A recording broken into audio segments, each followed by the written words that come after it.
Bonjour, aujourd'hui on va voir comment est structuré l'examen du DELF B2, la production orale. Alors j'avais déjà fait une vidéo pour donner 3 conseils pour passer l'examen. Aujourd'hui on va voir comment c'est structuré en détail. Alors c'est parti. Alors premier point, on commence d'abord la production orale par faire une introduction du document. C'est-à-dire parler du texte, quel est le sujet du texte, on dit d'où vient le document, est-ce que ça vient d'un journal, est-ce que ça vient d'un article, est-ce que ça vient d'un site internet, et on donne la date de quand a été écrit ce document, et principalement quel est le sujet, de quoi parle le texte. Et souvent le titre donne un indice sur le sujet du texte. Le titre et ensuite tu as souvent des points clés dans le texte. Et voilà, le point le plus important, c'est de donner le sujet principal du texte. Ensuite, on a la problématique. On vient chercher quel est le problème que souligne le texte, quel est le problème qu'on veut résoudre, quel est le problème dont parle le texte, quelle est la chose dont on veut parler principalement dans le texte. Et souvent, cette structure, cette problématique est faite sous forme d'avantages et inconvénients.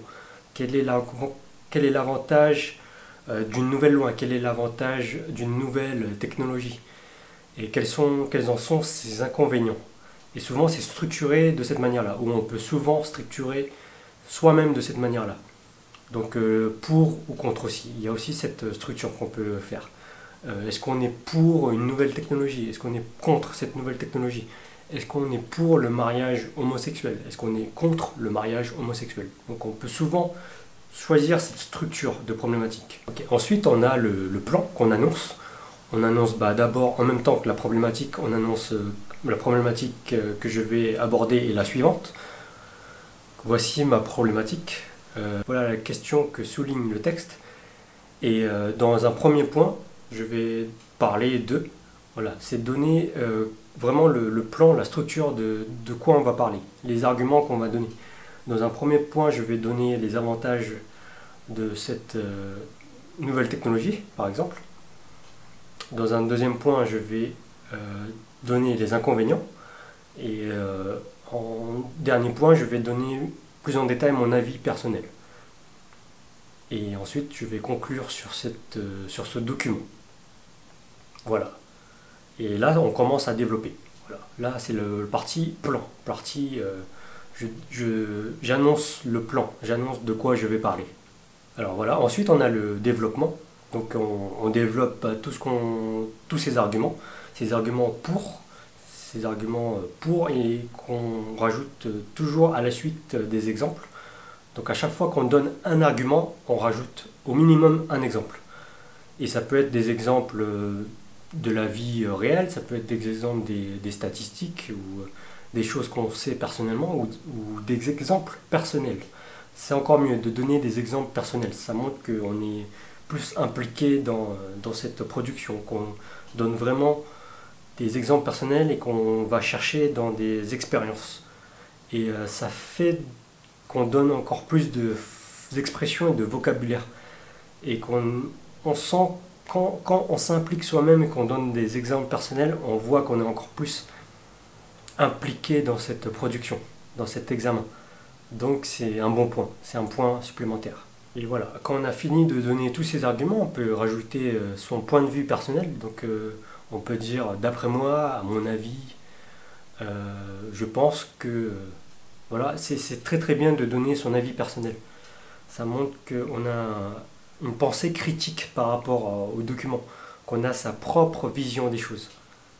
Donc voilà, on a souvent cette structure un peu avantage-inconvénient, mais c'est bien de prendre son parti pris, de choisir, moi je suis plus pour, et pourquoi. Et je suis plus pour parce que 1, 2, 3. Voilà. Premier argument, exemple. Deuxième argument, troisième argument. Voilà. Et ensuite on finit par la conclusion, donc on résume tout ce qu'on vient de dire, donc ces arguments, en plus concis, en plus court. Et voilà, on mitige quand même le résumé du document. On dit que on pense par exemple que ce serait mieux qu'on est pour quelque chose, mais on dit quand même qu'il y a quand même des inconvénients. Voilà. Et pareil dans le sens inverse.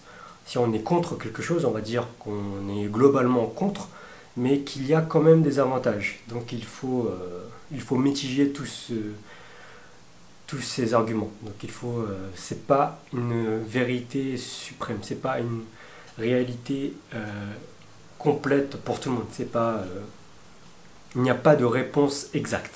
Voilà. Et à la fin, on peut conclure par une ouverture, c'est-à-dire que si le texte, le document et tout ce qu'on a développé pose encore d'autres questions, ça arrive souvent que le fait qu'on réponde à ces questions-là donne d'autres questions.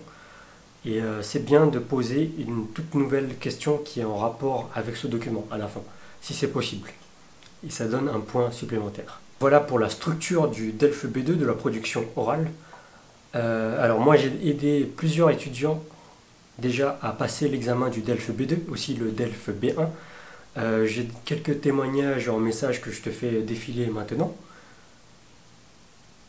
Voilà, moi je m'appelle Alex, si tu viens de me découvrir, j'enseigne le français depuis 3 ans à Taïwan avec des Taïwanais, mais aussi en ligne avec des étudiants de pays différents. Donc jusqu'à maintenant j'ai eu des étudiants de plus d'une quinzaine de pays différents, il me semble. Donc des Américains, des Australiens, des Anglais, des Chinois, des Japonais. Voilà, plein de pays différents. Et donc j'ai pu m'adapter et plus développer ma propre méthode d'enseignement. Pour l'enseignement, pour le DELF B2, on pratique directement en situation d'examen. Et donc je fais comme si j'étais un examinateur. Je te laisse produire, je te laisse faire ta présentation pendant environ 10 minutes. Et ensuite je te pose des questions pendant environ 10 minutes. Donc si tu veux pratiquer directement avec moi, je te laisse un lien juste en dessous. Tu peux me retrouver sur la plateforme italki. Je vais aussi te laisser un lien où tu pourras me poser des questions. Et pour ceux qui veulent voir plus en détail comment préparer un texte de DELF B2, je te laisse un lien privé avec directement un exemple où un étudiant a fait sa présentation, une très bonne présentation, et où j'ai tout noté, et je vais te commenter ça et t'analyser ça en détail. Donc si ça t'intéresse, tu peux continuer à regarder cette vidéo. Sinon, je te souhaite bon courage pour l'examen et bon voyage dans l'apprentissage de la langue française. Parce qu'apprendre une langue, c'est un long voyage. Voilà, j'espère que tu as apprécié cette vidéo. Je te dis à la prochaine, prends soin de toi, à plus.